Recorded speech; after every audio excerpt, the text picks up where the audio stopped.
I didn't think I'd be wearing a Washington jersey again until we get into the whole autopsy part of the season and why a team falls out of the playoffs. So,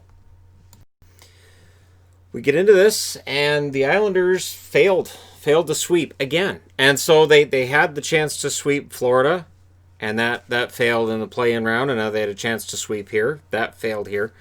So technically, in clinching games, they're 1-2 now. They're 6-2 overall. The best of 5 in the first round, or the play-in round, whatever you want to call it. It just throws everything off. So this game didn't look like it was going to go Washington's way. And, a reverse sweep is very, very unlikely. But boy, if it happens. And Todd Reirden, I think this job saves his for now. I was thinking, if they lose this game, Reirden's probably out. So Dillon takes a penalty in the first minute. The Islanders go to the power play. And right away I'm thinking, okay, so the Capitals haven't learned their lesson yet. They're still giving the Islanders that jump. They're still not coming out right. Holtby was tested by Barzal. And not having Backstrom has actually been, just as bad for Washington as you would think it was. Although the adapting may have started during this game. Eller with a shorthanded chance was stopped. Then Beauvillier hits the post. But a great start for the Islanders. And then at 3 minutes and 50 seconds of the first period, Jean-Gabriel Pageau scores from Mayfield and Cizikas. Holtby thought it might have been a high stick. I didn't think it was. They thought, the announcers thought it was close. They didn't challenge. There was no challenge from Reirden on that one. Shot attempts were 15-1 for the Islanders at 5 minutes. So this is why I'm really surprised I'm wearing Capitals gear after this game, because the Islanders came out just guns a-blazing with the idea of, all right, we got to finish off the Capitals while we have the chance. Capitals were slow to the pucks. They were being outworked. And then Barzal scores from Leddy and Green at 9:16. And the big thing, the damning thing about that goal is no defensive pressure at all. Just back off, let them come in, and let them get the goal. So Barzal gets that one. It's 2-0.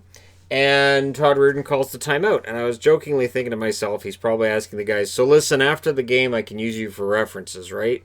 Which one of you guys can I use for a reference after the game? Because we're getting killed out here. But to his credit and to the Capitals' credit, coming out of that 2-0 hole, after that timeout at 9:16 of the first period, terrible time to need to take your timeout, because you only get one in a game, so now he can't use it in the second or the third, no matter the situation. Capitals showed more life after that. Varlamov was playing well. Holtby denied Lee. There was a scrum that ensued after, and Hathaway takes an extra 2. So the Islanders get a power play, and again, I thought, the Capitals have got to be smarter than this, because eventually the Islanders' power play is going to get one in this. Little did I know. Crossbar then for Beauvillier. Shorthanded break for Wilson that drew a penalty. So it's 1 minute and 15 seconds of 4-on-4. So there you go. Tom Wilson drawing a penalty with a break there. Shorthanded. Carlson had a chance that was stopped by Varlamov. They talked about Carlson and his numbers being kind of ugly since his return. Keep in mind, he's been dealing with injuries. It would not surprise me if John Carlson was not 100% even now. Last minute, Eller was robbed as the Caps were definitely pushing. Ovechkin then takes a penalty with 2.3 seconds left, and I thought, this is a lot of emotion from Ovechkin. I hope he's able to channel that properly and we get, a more competitive game in the second period, because that first period, that was all Islanders up till, the push by the Caps, but really, it's a 2-0 lead for the Islanders. If we've seen anything since the return, it's the Islanders' pretty safe lead for them. I know a 2-goal lead's the worst lead in hockey, but it's the Islanders, and the way they've been playing, it shouldn't be a problem. Second period, key penalty kill for the Caps started that second period. Barzal takes a penalty. It was 4-on-4, and then a 1 minute and 31 second Caps power play. Varlamov continued to make highlight reel saves. We then get 1 minute and 25 seconds of 5-on-3 during this game, because Mayfield gets a delay of game, and I thought, could this be a series turning point? And no. The answer's no. That's not a series turning point. Oshie takes a penalty. We get 20 seconds of 4-on-3.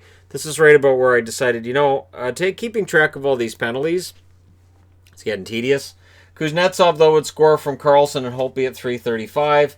And to celebrate, Matthew Barzal ends up back in the box. Barzal had a great goal, but he was undisciplined tonight as well. So Barzal's got to watch that, and this is one of those things you learn. The parade continued, and Ovechkin finally makes him pay. He gets a power play marker from Carlson and Kuznetsov at 5:29, and what a blast by Ovechkin. So Ovechkin, who has been quiet the first 3 games, Ovechkin, who hasn't looked like Ovi at all much in this playoffs, and this is finally Alex Ovechkin in this game. The Islanders needed to answer. Mayfield then got hurt. Wilson cross-checked him in the numbers. The Islanders get a power play. People are going to say, is Wilson going to get suspended? My answer is no. Was it a cross-check? Yes. Was it a penalty? Yep. Did he hit him in the numbers? Absolutely. Did he hit him as hard as he would have a couple of years ago? No. That's where Tom Wilson's game has changed. That when he has a chance to absolutely drill somebody right into the middle of next week, he doesn't. He lets up. And so I felt, and I agreed on the replays they showed that he did let up. And while, yes, it's a penalty, it is nowhere near what it would have been, I would say, as recently as 2 years ago. So the shots had evened up. The Caps finally looked like the desperate team they should have in Game 3. They finally get the plays they should have in Game 3. Late Pajot penalty, the Caps go to the power play. Hathaway then had a last-minute chance that was turned aside. So we go to the third period. In the third period, early, after an odd-man rush was a miss for the Islanders, what a shot by Ovechkin. The assist to Orlov at 3 minutes and 40 seconds. Ovechkin didn't look old tonight. Capitals didn't look old after they got down 2-0. After that timeout, everything seemed to change. And so that made it 3-2 in favor of the Capitals in the third period. Really dramatic momentum shift going on in this game. Like, absolutely just the momentum shift. Again, basically coming out of that timeout. Where I'm thinking, well, they're done. The timeout's a nice idea, but it's not going to go anywhere. It did. Dillon takes a penalty. The Islanders go to the power play, but the Capitals weren't giving them anything on the power play. It kind of felt like tonight the Capitals gave the Islanders a dose of their own medicine, where the Islanders weren't generating shots. The Islanders were being kept to the outside. The Islanders weren't able to get those zone entries without any kind of hassle. The Islanders were at one shot 13 minutes into the third period. Now that would change. So the Capitals have this, we're keeping them on the outside kind of thing, but then the desperation shifts. And the Islanders' desperation shows up as they're likely thinking, if we can tie this up, go to overtime and win this, we could potentially we want to knock out the Capitals tonight. So Holtby denied Nelson with 4 minutes and 30 seconds left. That was the second shot for the Islanders. But from there, things start to change. There's a push by the Islanders with 3 minutes left. Clutterbuck got knocked out. I didn't see if he came back, but I know he was knocked out. Wasn't on the bench. No word on him. And again, either you're in the lineup or you're unfit to play. There's no in between. Goaltender gets pulled with 1 minute and 45 seconds left. And there was some furious action around Braden Holtby. Holtby said no. Braden Holtby, who had decent numbers in Game 3, and yet the numbers in Games 1 and 2 were shaky. Game 4, his numbers were excellent as well. So Braden Holtby, pretty solid game, and the Capitals hold on. They win the game 3-2. They stay alive. There's no sweeps. All 16 teams are still in.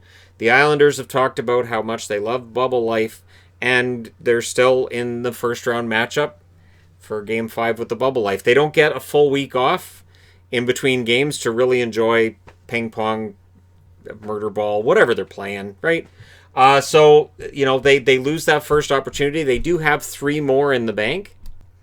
So the Capitals emerged with the victory, and now they got 3 to go. They have to win 3 more in a row. The mountain's pretty tough to climb. But, kudos to them for avoiding the sweep. Shots were 13-9 for the Islanders in the first, 15-7 Washington in the second. Easily the best period they've had in this series. The Islanders then outshot them 6-5 in the third. Final shots 29-26 in favor of the Capitals. The hits were 39-35 in favor of the Islanders, so a lot of hits in this game. Power plays, Washington 1 for 5, the Islanders 0 for 5, and that's the difference in the game right there. And Ovechkin, with the 2 goals, proves he's not done yet, and he's going to keep moving up the all-time scoring list. Holtby, 24 saves on 26 shots at one end. Varlamov, 26 saves on 29 shots at the other. And you could make maybe an argument for going to Greiss in Game 5, but it would be a weak argument. I don't think that I would put Varlamov on the hook for any of the 3 goals. When you allow 2 to Ovechkin and 1 to Kuznetsov, they're pretty good goal scorers. So there you go. The Capitals are still alive. Backstrom got to enjoy that watching in attendance. We'll see whether or not Backstrom can return for their next game and whether or not the momentum shifted or this is just a 1-game thing. Let me know your thoughts in the comment section below as always. Don't forget to hit like and subscribe if you're browsing your way through. You just happened upon this video. And hey, thank you guys so much for watching, for all your support. I will talk to you again soon.